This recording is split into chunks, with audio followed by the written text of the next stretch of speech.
জয় বড়সোনা বাবার জয়। মন্দিরে চলে এসেছি সেবা দেব। তো তার আগে কয়েকজন ভক্ত বাবাকে শান দিয়ে ফুল দিয়ে সাজিয়ে একদম পুজো দিয়ে গেছে। আর আমিও চলে এসেছি, তাই আর ফুলগুলো সরালাম না। সুন্দর করে গঙ্গা জল একদম রেডি করেই নিয়ে এসেছি। বাবাকে সুন্দর করে ঘি মধু একদম লাগিয়ে দিচ্ছি, দিয়ে মাথায় জল ঢেলে দিলাম। তারপরে বাবাকে দিলাম মাথায় একটা সুন্দর দেখে বেলপাতা আর একদম ফোটা আকন্দর একটা মালা। আর মাথায় দিলাম একটা সাদা জবা ছাদ বাগানের। নন্দীকেও সুন্দর করে সাজিয়ে দিলাম।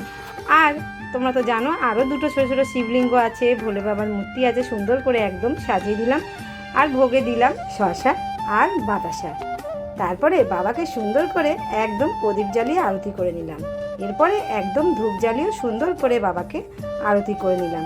বাবার জন্য একটু ধুনোও রেডি করে নিয়েছি, সুন্দর করে ধুনো দিয়েও আরতি করে নিলাম। তো আজকের সেবাটা কেমন লাগলো অতি অবশ্য কমেন্টে জানাতে একদম ভুলবে না। জয় সোনা বাবার।